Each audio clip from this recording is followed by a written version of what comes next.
This is probably, I'm not gonna know who's who, but let's see. Let me make sure I'm muted. I am muted. All right. At the bottom right, we have ourselves the orange Zerg. It is MarshKallow. And next to him, as the red Zerg, it is Tiglath. I'm screwing this up for some reason. How is this screwing up? I don't know what's with my hotkeys right now. At the bottom left, we have ourselves the pink Zerg. It is Megasuna. Oop. Why is it not? Okay, my hotkeys are screwing up. Hold on. Okay, I'm screwing up. Alright. Bottom left, we have ourselves the pink Zerg. It is Megasuna. And next to her, it is the purple loser. The top left, we have ourselves the teal 𝙀𝙓𝙋𝘼𝙉𝘿. It is Acosta. And all by himself at the top right, we have ourselves the yellow 𝙀𝙀𝙋𝘼𝙉𝘿. It is Taldan. Wow, I am butchering this somehow. So, seems like all 𝙀𝙀𝙋s and Zergs. The Zergs are all at the bottom, and the 𝙀𝙀𝙋s are separated from the Zergs. How convenient for the 𝙀𝙀𝙋s to be safe, not to have a Zerg ally right by them. We have ourselves a really early pool by loser and quickly getting himself 3 spine crawlers, while Megasuna is over here getting herself an expansion. Little does she know that loser is possibly gonna spine rush her. Who knows? And then we have MarshKallow over here getting a macro hatchery. And gonna be sticking to one base. And Tiglath, not his partner, but his neighbor, is playing fairly standard, getting expansion, getting the pool and gas. At the top right, Taldan getting himself a cybernetics core. And oh, he discovered that he doesn't have a partner, he doesn't have an ally, or a neighbor, so he's gonna go ahead and get himself an expansion. And Acosta noticing the same thing. They are both getting the bonus bases, unfortunately, and so their expansions are where their neighbors would be. The 𝙀𝙀𝙋s are fairly they'll be sitting pretty. We already have ourselves our first engagement. We have some orange on red Zerglings nibbling on each other's giblets. We have Megasuna's queen spitting on losers Overlord, and now here comes the spine rush with some banelings. This is a pretty dirty move by Cassidy. I don't know how Megasuna is going to be able to hold against this. Banes are coming on in, and they're just here to protect the spine crawlers as the spine crawlers are coming in. And this queen is going to die fairly quickly to the spine crawler rush. Up here, Acosta steals Taldan's guess, but that's not important right now. What's more important is this rush right now. The spine rush doing terrible, terrible damage to Megasuna's, well, everything right now. And at the same time over here, we have spines and Zerglings attacking. Oh, well, actually, we have the spine defending the base of Tiglath. MarshKallow on the retreat, and Tiglath has secured himself his base. Cassidy still boner rushing Megasuna's base. And now, oh, he's trying to retreat one of his spine crawlers so he can attack the natural and the main at the same time. Tiglath, though, over here, and deciding to attack Cassidy. He goes across the map to scout. Now we have some more Banes being morphed in by Cassidy. We have Oracle Harass coming on in from Taldan. He's going to get, well, he has 4 worker kills so far, but he's not going to be able to get that last one. The overcharge and the steel battery is too much. And still over here, Cassidy's laying in Bane Harass. The Banes are going to get some juicy connections, unfortunately. And at the same time, the natural, it's slowly dying, not necessarily the worst. We have some Ling Harass from Tiglath over here at Acosta's base at the same time, while MarshKallow is laying in Bane harassing Tiglath. Tiglath about to take terrible damage on the spine crawler. Does lose some workers, but not enough to really jeopardize his economy just yet. But he is going to lose this queen. The queen does get surrounded, and GG's is called by Megasuna. Her expansion did get taken out at the last second by Loser, by Cassidy. Tiglath, on the other hand, is also trying to defend himself by MarshKallow's Zerglings. And now these Zerglings are going to do lots and lots of damage. Okay, it was just a scouting thing. Revelation. But these Zerglings are doing lots and lots of damage to Tiglath's economy. And he does hold with lots of spines, by the way, for MarshKallow to defend himself. Taldan, fairly safe though. Uncontested. Has not had to deal with anything besides maybe some, you know, I don't know, gang tax because he has nothing. He's too much real estate. I don't know. Not a whole lot going on in Taldan land here. Pretty much completely safe. No action. He's been putting some hurt on Acosta, but both these Protoss players have they've been sitting pretty uncontested. No worries, but the Zergs are too busy killing each other. Now we have Tiglath's mutas out in the field, 5 of them so far. MarshKallow finally going to go ahead and get himself his expansion, but he wants to keep this Ling Bane harass going. We have these Banes coming on to Tiglath's natural. And Tiglath has forced to retreat his drones away from the Banes. But the Banes, are they going to make a connection? Are they going to connect? It is possible, but the mutas are going to come on in and protect the drones from the Banes. But there's going to be some losses, not too much though. At the same time, we have Loser creeping on out, looking to see if there's anything that they can harass. They're going to discover that Acosta is up here and practically uncontested. So Loser taking out that sentry. Well done by Loser. Taldan though, Taldan completely safe, has not had to deal with any harassment. Loser though, oh wait, no, Tiglath's mutas were harassing MarshKallow for a little bit. He did do some harassment. I can't check and see how many workers were killed. I can't see any of the production or anything like that, so I'm sorry we don't have all the information at this time. And Taldan's still getting lots of oracles. He's building up his void ray, but at the same time we have mutas now harassing MarshKallow. The Loser, MarshKallow, and Tiglath are all attacking each other's giblets right now. And this Spore Crawler is doing lots and lots of damage to the mutas, but the mutas are going to take the Spore Crawlers down. But Tiglath is forced to retreat at the same time. And Acosta still up here. Got a robo on the way. We have some action still. Again, the Protoss just haven't done anything to each other. They haven't had a whole lot of opposition. Taldan getting himself a 4th base. Acosta still sitting on 2 bases. And now Tiglath setting his Zerglings into MarshKallow's mineral line. There's not a whole lot of drones left for MarshKallow in his main, but his natural has got the majority of his drone count. Actually, here come more drones to help reinforce the mineral line of his main, but there's Zerglings here to interfere. These Zerglings are kind of derping out, but they do get some nice connections on drones. These mutas coming in to assist, but the mutas are forced to retreat from the queens.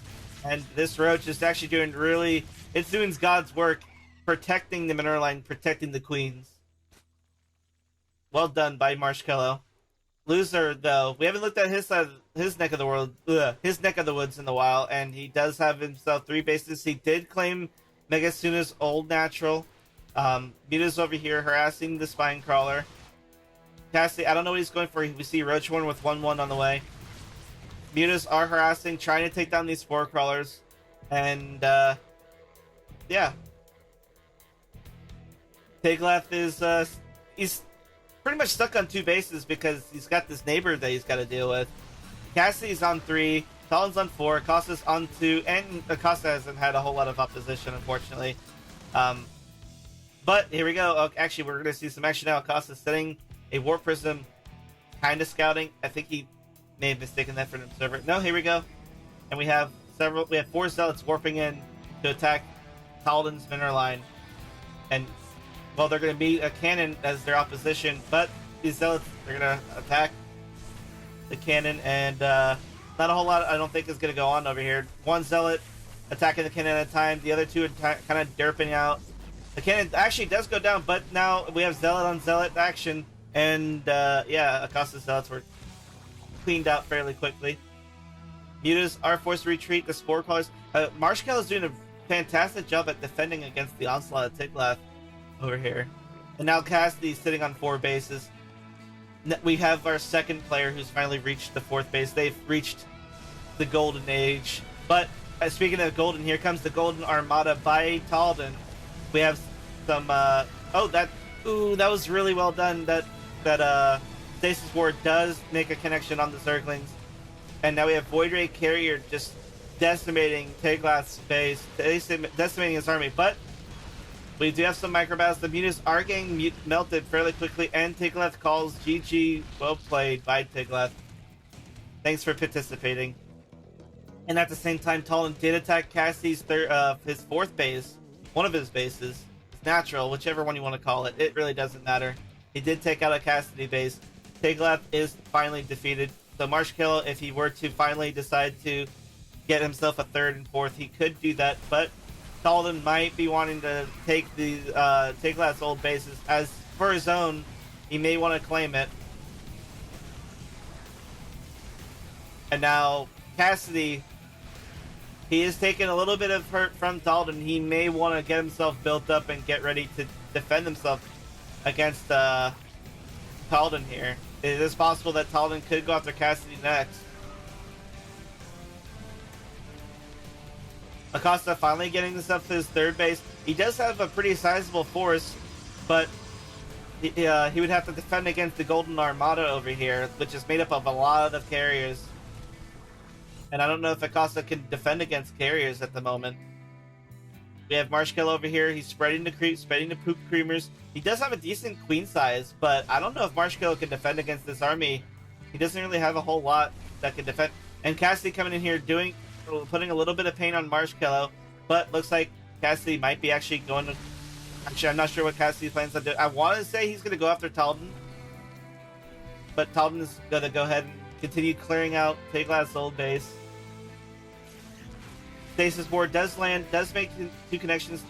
There is one more Stasis Ward, and it's going to get a lot of these Ravagers and Roaches, and unfortunately, okay, here comes the recall by Taldan to defend his own 4th base. Nice connections on the Banes, but Cassidy is now forced to retreat from these carriers, and this might be a good time for Cassidy to start his tech switch over here. But Cassidy is on the run. I'm not sure what he's going to have in store to defend himself against Taldan. One of the golden rules of free-for-all is that, at least one of the golden rules I tend to follow is that it's best to not overstep your boundaries. Just hide yourself in the corner. Take little nibbles and see if you can, steal a base here and there. But otherwise, get yourself a sizable army slowly. And but I'm not sure if Cassidy, and actually Cassidy goes ahead and calls GG. GG, well played, Cassidy. Thanks for participating. Now it's the final 3. MarshKallow, Taldan, and Acosta are all that remain. Taldan has shown that he's got a pretty sizable army. He's got a pretty beefy army. Not sure. Oh, but there was some harassment over here. A zealot run by Acosta on Taldan's base. The shield battery is keeping Taldan's zealots alive, though. And, yeah. I would like to see some more attacks from Acosta on Taldan.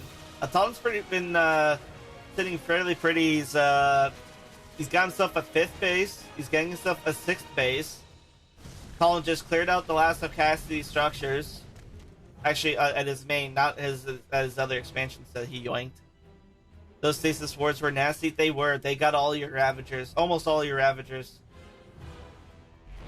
MarshKallow is doing a fairly good job at clearing out this base that Taldan is trying to establish. And at least he re-pooped over the base, so Taldan would have to... Taldan actually lost all of his Oracles. They all ran forward.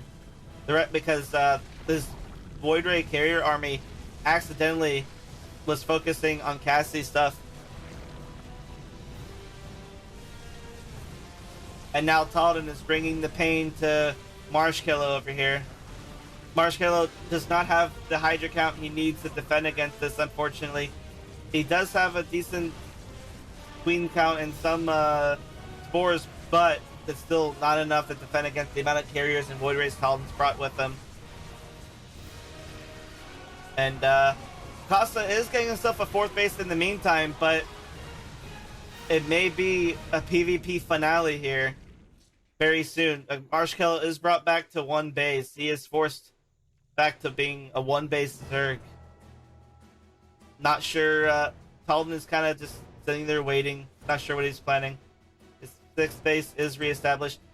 MarshKallow did shittle over this base, so Taldan cannot reclaim it. Free-for-all ending in Sky Toss? No way. I know. Well, unfortunately, Taldan and Acosta were both in the north by themselves, uncontested. All the Zergs were in the south. Hey, how you doing? Call me a D-Door. Call me D-Door. How you doing? And now Taldan's clearing out the creep. Getting rid of all these poop creamers here.